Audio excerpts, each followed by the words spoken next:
What's going on, everybody? Gonna make me another little video day. Got me some questions I'm gonna pose and just curiosities that just kind of curious to hear what some people's responses are and just my opinion on those. And just everything that's going on in the internet and our society nowadays here in the United States. You've got all this division amongst cultures and races and sexual orientations and wealth status and all this. But anyway, my goal is to get us all past this point of division and realize that we got to unify together.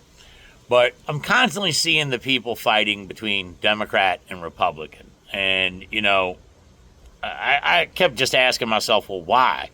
Why doesn't everybody see that it's realistically, it's us against them? We need to unify, to stand up to them, to get the changes that we need. And I'm just going to raise some points and, bring these to some people's attention. So one of the things, is, I talked about it yesterday is, back where I'm from in Maryland, a lot of my closest friends were Black Americans, and I was talking about how I caught some heat for voting Republican and voting for Donald Trump. And what I wanted to, pose was something that struck me curious is, the Democratic Party was the party that did not want to abolish slavery. The Republican Party is what was created under Abraham Lincoln and was the ones who abolished slavery. Not saying that Republicans back then didn't own slaves. It was a legal thing. But the point is that no Democrats were for that. And then with the Civil Rights Act as well. The Civil Rights Act comes along, and not one single Democrat votes for it. It passes through the House and through the Senate via the control of the Republican Party. And then it makes me wonder, okay, if you're a Black American and you know history and you know about that, why would you be so dedicated to voting for Democrats if they were the ones who did not want to release the Civil Rights Act and didn't want to vote for that? Like, it just seems strange to me. Like, why is your loyalty with a group of people that from the beginning have been telling you we're not for you? I mean, look at what Lyndon B. Johnson said. If we get this passed, we'll have them voting for us for over 200 years, is what Lyndon B. Johnson said. But one of the things that was really made this all raise up to me was the whole, some of the stuff going on with the SNAP benefits and the government being shut down and people talking about it's the Democrats or the Republicans.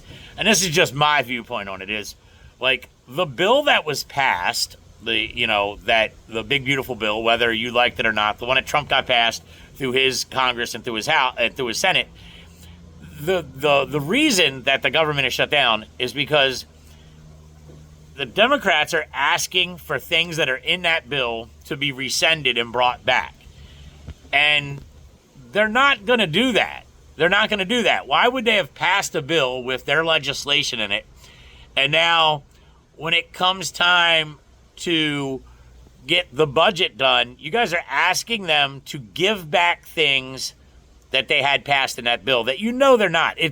Some of the stuff is absolutely ridiculous. But the bill's been there to vote on 13 times. And the only people that are voting against it or that are voting no are Democrats. But yet all I hear on social media and everything from people is how it's the Republicans' fault. Now, I'm not neither for neither one. I think the whole system's corrupt. But I don't see any no votes from the Republicans. So make that make sense to me. Like, what are you doing? Why aren't you just opening the government up so these people can eat, so they can get their benefits? And then that leads you to the question of, how does 44 million people need SNAP benefits? Like, okay, like, is it possible? Sure. But 44 million people qualify for food stamps and all that? And then I want you to ask yourself this question. If the government was truly interested in helping you for people that are, falling on hard times, or right now the job they got isn't providing enough income for them to support their family, how come when the government does provide for you, it only provides enough for you to just barely get by? Did you ever notice that? It's just enough for you to stay dependent on them. It's never enough help to get you out of that situation. That should be the goal. If it's an American and they're in need and they're trying to better their life, why are we not helping them move forward to enough to where they're not dependent on these benefits anymore? Doesn't that make sense to everyone? Like, not all people are capable of working and everything. They have medical issues or whatever it may be that do need the benefits, and I get that. That's not what I'm saying. But for those that are capable, why are we only providing enough help to just keep them in that stagnant area of being dependent on the government? And then those programs, and it's not me, I didn't make these rules and I didn't make these policies, but those programs are Democratic programs. And if you can't draw the line between the two, let me help you out a little bit. They're not interested in helping you move on and get better and get out of dependency. They want you dependent on them. That way they can secure your vote. It's all about power. And if you haven't realized it yet, now's your time. I mean, enough people are talking about it. I'm just another voice coming out and telling you what's going on.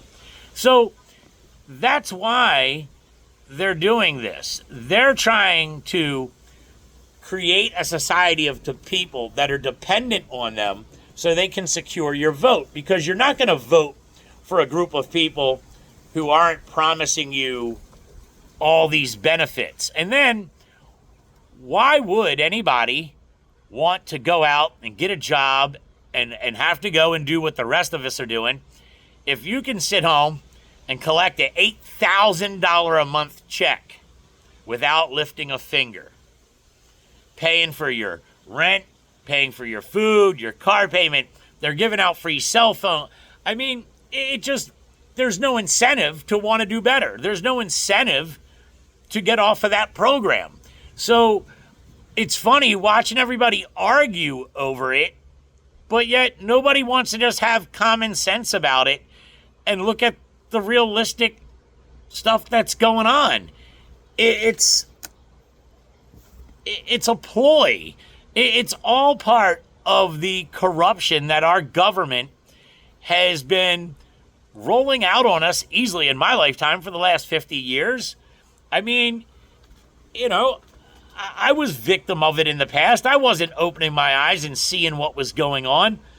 But, you know, it's time for all of us to wake up. It's time for you to put these sides you're taking and oh, well, the Democrats are they're the party of this and they care about everybody and they're about inclusiveness and equality for everyone. Are they?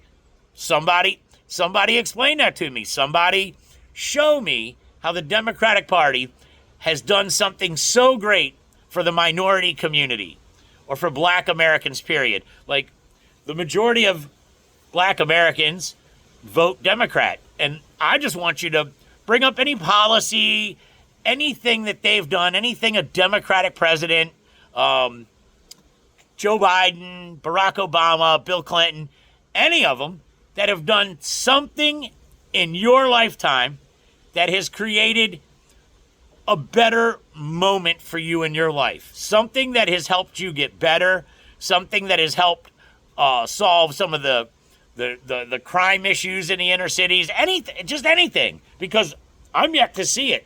You know, and then anybody just name me really any president, Republican or Democrat, that has really done anything to stop the corruption. You know, some will say Trump. Okay, that Trump's trying to drain the swamp and he's trying to expose some things. I don't know if he's as gung-ho as a lot of people are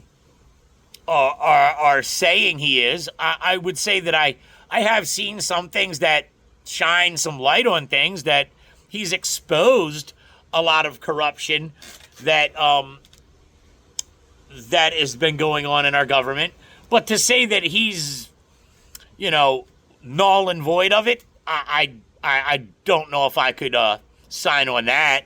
I mean, the people that are controlling everything and control the world, they control the governments as well. If you follow the money, it leads back to certain people. And to think that they're not involved in all of our government systems and all the media and all the things that we enjoy as a luxury, electricity and gasoline and car, man, that's all controlled by people. And they're the ones that are swaying the decisions of politicians. Any politician that's taking money from anybody out of a foreign country, and you're a United States senator or you're a United States congressman or you're within the White House cabinet, and you take money from any lobbyist from any other country or foreign source, to me, you're not putting America first at all. One of the things, the big topic right now that's going around, is the AIPAC situation. Like, why does Israel get to have influence over top of our government and our officials in our government by not having to register as a lobby? I mean, AIPAC is just a bunch of Jewish people paying off senators and congressmen and then expecting them to have our best interest at hand. That doesn't make sense. Does that make sense to anybody? No, not at all. Like, if you're a U.S. congressman, senator, anything like that, you can't have, I believe you can't have dual citizenship with any other country, because I don't believe you're ever going to put our best interest first over top of your home country's citizenship, your home country's wants or desires. I think that if you do, you can't serve under anybody in our administration or anything like that either. You got to be born, bred, and raised right here in the United States and have 100% citizenship here. That's just my opinion. And look, man, these are just things I'm pointing out. I'm not sitting here saying that in any way am I any better than anybody else. I'm just pointing out things to me that I'm seeing with my own eyes, and I'm applying some logic and common sense to it. And it's about time for everybody to start doing that. You can't keep sitting there and believing that the government has your best interest at hand when I've been alive for 50 years, for over 50 years, and I ain't seen nothing change. And what do they say when you keep doing the same thing over and over again and expecting different results? It's the definition of insanity. And I believe as United States citizens, we've reached the insanity point, because we're not forcing term limits on we're not changing the system. We're not forcing them to not be corrupt and to put us first. What we're doing is bickering back and forth about sexual orientation, Democrat, Republican, black, white, wealthy, poor. It's all part of their plan. Wake up, people. We gotta unite and fight together to stand up for a better nation and for a better equality for everyone. As long as you guys keep going back and forth the way you're going back and forth, you're never going to get anywhere. And this nation will slowly just deteriorate and become more and more divided.